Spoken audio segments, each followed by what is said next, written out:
آگ کے متعلق تو حدیث میں صراحت ہے کہ رات کو سوتے وقت اسے جلتا ہوا نہیں رہنے دینا چاہیے۔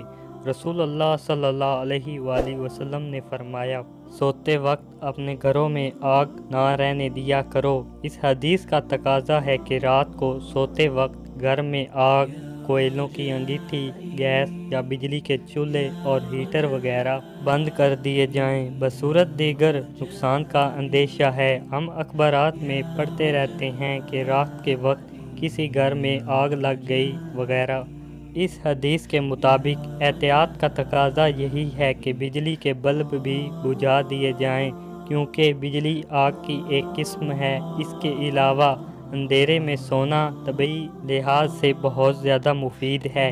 ایک حدیث سے معلوم ہوتا ہے کہ گھروں کو آگ لگنے میں شیطانی حرکت کا عمل دخل ہوا کرتا ہے، جیسا کہ رسول اللہ صلی اللہ علیہ وآلہ وسلم کا فرمان ہے، جب تم سونے لگو تو اپنے چراغ بجھا دیا کرو۔ بلا شبہ شیطان چوہیا جیسی مخلوق کو اس قسم جلا دینے کا کام سمجھا دیتا ہے اور تمہارے گھروں میں آگ لگا دیتا ہے۔ ان احادیث کی روشنی میں ہمیں احتیاطی تدابیر پر عمل کرتے ہوئے شیطان کے شر سے بھی پناہ مانگتے رہنا چاہیے۔